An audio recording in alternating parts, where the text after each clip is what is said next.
Ready to get started in the rideshare or delivery service, but a little hesitant and not sure what you want to do? Here are the exact things that I wish I knew before I started doing gig work.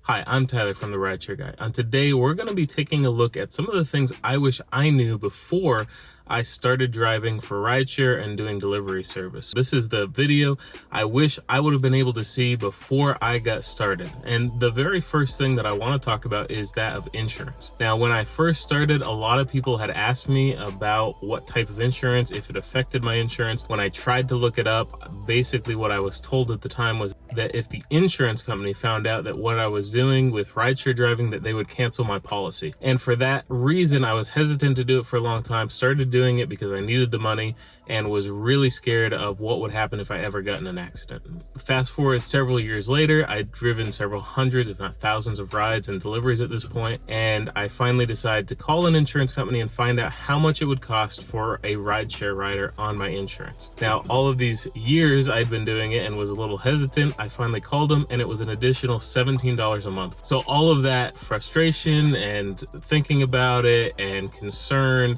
was for nothing, because $17 was absolutely nothing. It wasn't a huge increase in my insurance. So absolutely highly suggest that before you get started, call your insurance company, see if there's a rideshare rider they can add. Most states have them. We have articles and links and videos of exactly where to find them.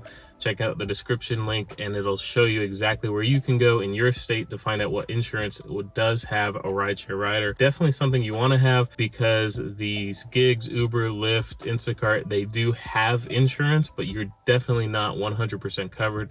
So it's something I wish I knew ahead of time.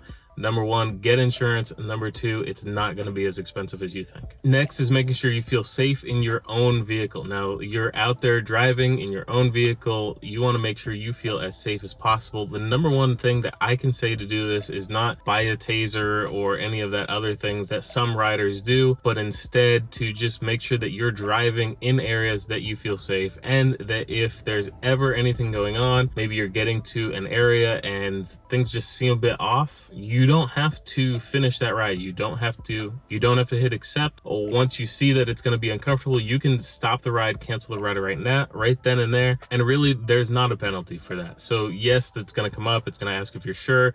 It's going to increase your cancellation rate on whatever app you're on, but it's not going to be worth whatever amount of money. Even if it was $100, it's not worth your safety. So my number one tip on making sure that you feel safe and are protected is just, if something feels off, don't accept it. Don't do whatever it is.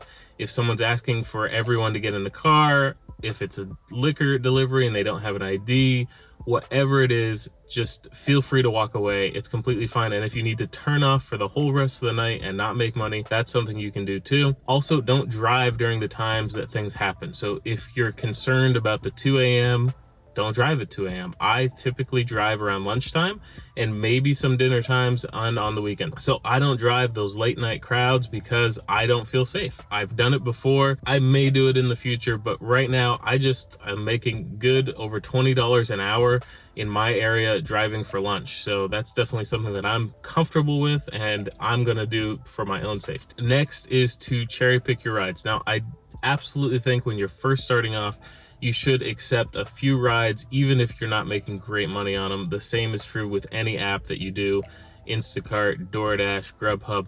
That way you get familiar with the app. Make it a request that is at least somewhat simple. So for your first Instacart order, don't grab one that's 200 items. For your first Uber order, don't make it one that's going to be driving 100 miles. You don't want your first order to be, or delivery or passenger to be, one of those unicorn ones. You want it to be a normal one. So even if a big one comes in, something like that, go ahead and decline it. For your first ones, just accept the easy ones.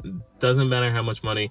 Then after one or two of those, so yes, you're not going to make money for maybe an hour because you're getting used to it. After that, only accept ones that make sense for you to make money in your market. So for me, I don't accept anything that is under $10 for a delivery, and I don't accept anything that is going to be under $1 per mile. So typically that means that I'm getting a request that is $10 to $15, and that request is also going to be under 10 to 15 miles. Now, usually I'm getting $1 $20, $50, sometimes $2 per mile.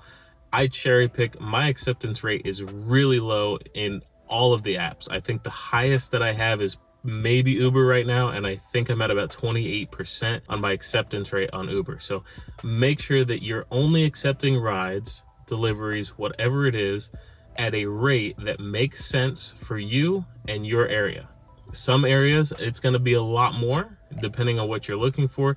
I know, because I track everything, that I typically get around 2.2 deliveries per hour, which means that in order for me to make over $20 an hour, I have to accept a minimum of $10 per order. Maybe you want to make $30 an hour, and you're going to get 2 per hour. That means that you have to accept a minimum of $15 per order. Whatever it is, sit down and figure it out and make sure that it makes sense. Not just for you, not just for what you want, because we can't always get what we want, but make sure that the information that you're using is actually applicable and will make you money in your area. Finally, I wish when I first started off, I realized all the different ways to make money while doing gig work. Number one, you have multi-apping. So using multiple apps at the same time. We have an awesome video that explains exactly how to multi-app so that you don't get disabled. Definitely check that out. It really helped me. But there's also other types of apps and things that you can do at the same time, such as Rapify, which we've talked about, or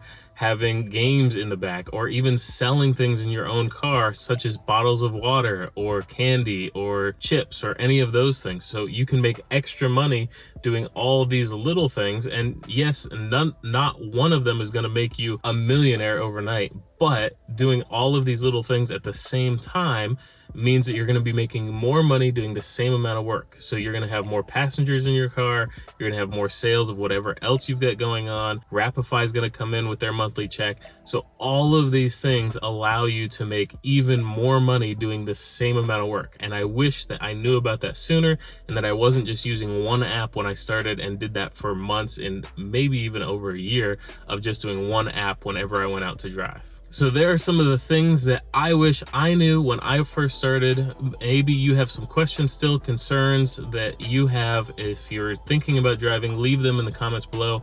Or if you've been driving a while and there's things you wish that you knew when you started out, leave them. We'd love to hear them.